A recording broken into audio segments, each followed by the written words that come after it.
Hello peoples, hi. This video is called Coming Out Again because I've made a film prior to this called When I Came Out, which was just a 2-minute slice of satirical fun.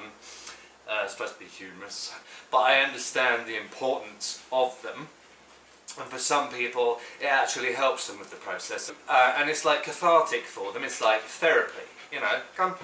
It's therapy, it's self-therapy, and I totally understand and I'm fully aware that it is very, very poignant, very necessary. I apologise to those for the last film if they thought I was kind of taking the piss too much and poo-pooing the idea that people need to make coming out videos, because that is not what I'm trying to convey at all. So now I'm going to do a kind of serious video about coming out. Now, what I said in the last video was briefly, in a nutshell, in a very sort of tongue-in-cheek way, was that I came out in 1989.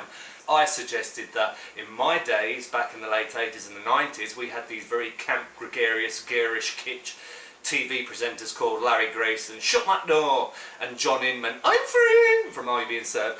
And they were the only role models we had. Now, there's nothing wrong with camp, kitsch, gregarious, or garish. Alright, some people, some gay men are, and some gay men aren't. It all really depends how you were raised. Now, it's not about nurture, actually. It all really depends. It's in the genetics. It's in the genes.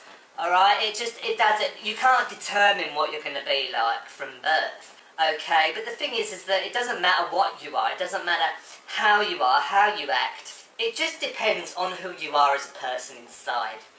some have alluded to the fact that that might not be important, but in this day and age, especially in this day and age, in the 21st century, I see a lot of gay role models and mentors, such as the likes of Tom Daly, Zachary Quinto, Matt Bomer, Ricky Martin. I see them as modern day role models and mentors for the younger generation coming out. Now, some of you might think that that is a bit futile and not very important, but the reason why I think it is because the world is changing. It is very media influenced, very media related, and for those who often bestow the dissension and the prejudice and the homophobia, you find 9 times out of 10 that they're either real zealot, fanatic, religious people that just can't stand gay people because they think God doesn't like gay people and it's in the Bible. But you also get people who 9 times out of 10 are influenced by the media and the propaganda and the controversy, hence the reason they decide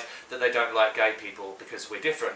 So that's why I think it's important that within the media there are positive role models, famous celebrities, whatever they are, actors, swimmers, journalists, artists, musicians, that are openly gay, that are comfortable with their sexuality, because then that slowly and surely does have a massive impact on the world and people around who are like, oh, I don't like gay people because I'm supposed to not like gay people because I was indoctrinated to believe that I'm not supposed to like gay people. And I've never really seen a gay person, I've not really known a gay person. But hey, wait, there's a couple of gay guys on the TV, or a couple of lesbians on the TV, who seem pretty cool, seem pretty secure and assured and happy with their life, so maybe they're not a bunch of freaks like we once perceived them to be. Be sure about yourself. Confidence goes a long way. Confidence makes you who you are. Confidence makes you attractive and appealing to others. Alright, so carry yourself with your shoulders high. I have. Now, I know that that's important because I was raised by a Cockney North London family, bless them, love them to bits, but they're very TV orientated. And I know that my mum's biggest freak out when I came out in '89 was, oh my god, he's going to be like one of those camp TV presenters that you see on TV and everyone laughs at and gets beaten up in the street. Because that was back in the 80s and the 90s. They were quite funny actually in hindsight. Julian Clary, and now we've got Alan Carr and Graham Norton. And you know, camp can be funny. I'm not saying that it's wrong, but that's how my mother and my father perceived me when I was younger. They thought I was going to turn into some big flamboyant, hello, gay guy. We had some yobs shouting out the car, oi, pufters! Which I thought was highly original. Now, I don't mind objectifying and calling myself a pufter or calling my friends pufters, but I won't have it from anyone that's not a pufter, okay? Right? That just doesn't work. That's just total homophobia and racism. No, not racism, prejudice. But they only did it because, I mean, I don't think I'm particularly outrageously camp. I don't walk down the streets like this mincing with a shimmy. But I think it's because we had our 2 little white dogs. One day I had the gumption and the confidence to say to my mum, who constantly said, "Are you gay? Are you sure you're not gay? You're going to those gay clubs every weekend, coming back with acid in your eyes." I think is what she said once. And so in the end I just said, "Yes, I am one day." Round the face, it was. But, you know, I don't blame you now, Mum, I love you to bits. She did freak out, and I think that the way I did it, it was very confrontational, and it wasn't very, "Sit down, Mother, I've got something to tell you." Although she probably would have slapped me around the face anyway. But she loves me to bits now. She wouldn't want me to be anything other than gay. She loves my partner so much that if I turned straight now, she'd probably kill herself. So, with all due respect, my mother grew and learned to understand and you know, accept and tolerate until it just got to a point where she didn't really care anymore. And she can't really care anymore either, because my sister's also now a fully fledged lesbian. And who the hell decided to put Saudi Arabia in charge of fucking human rights in the United Nations? What is going on with this world, huh? And I know that the media does play a massive integral role in how the world perceives us.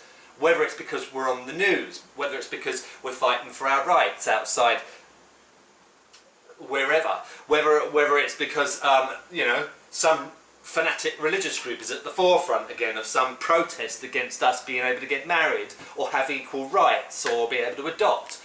We're always there, we're always in the media. Fortunately these days it's been in a positive way. But remember, there are at least 52 countries out there in this world, I think actually more, where being gay is illegal, where you're imprisoned or killed or raped or beaten simply because of the way you were born.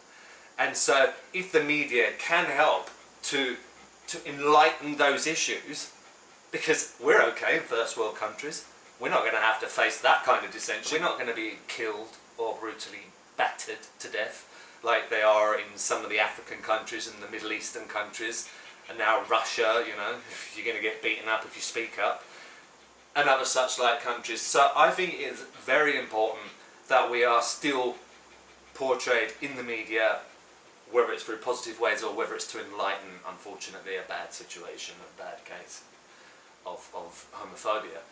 And so therefore that's why I truly believe that the media must play a massive influence in the way we are, the way we develop, and the way other people see us. Holly, stop playing with the lights, it's very hot. Far too much seriousness out there, okay? So even though we know when to deal with a serious issue, understandably you'd want to, we also know how to lighten it up a little, be a bit jovial, you know, because otherwise things can get a little bit too serious, can't they? Huh? I don't do serious too well anymore. But I used to, and I totally understand why people do get serious, especially over these issues. I mean, I do my bit. People who might be ambivalent will eventually see, some of them, the good ones, alright, it's not so bad. This was biased and now I see it from the other side. They're not so bad. So I do think sometimes it does play a very important role in coming out. But I have to say, people, for those of you coming out who are really, really scared, and I know you will be, it doesn't matter how confident you are when you get older, how confident you are when you're younger, that transitional period of 17 upwards, it's a very, very, very weird, disturbing process. You're full of excitement because you're discovering things, maybe you've had your first snog with a guy or a woman, whatever. But at the same time, you are full of trepidation and nerves inside, because now you know, shit, yes, this isn't just a fantasy, this isn't just what I envisioned in my mind during a wet dream, this is real, this is palpable, and this is what I am. And it is a very, very scary moment. Oh, I don't want to be cliched and say it gets better, but it does. Unless you are one of these poor bastards in the third world countries. My mummy and daddy didn't want anything to do with me once they found out that I was a porn star.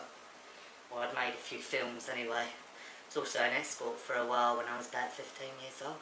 And they disowned me, they didn't want anything to do with me, but I have to admit I was a right cantankerous old bitch. I really was. And I didn't give a fuck what anyone thought about me. And so I wasn't very nice to them, and we still haven't made amends today. I don't know where they are, but I actually sent them a copy of my DVD of one of the porns I did, because I didn't show anything that one. I was just a cameo role in that, and I just wanted them to see that I had made something of myself, and that I did do some acting work, and I wasn't just wasted going to drama school. And I thought they'd be proud and get back in touch with me. That's when I did have their address, but now I don't.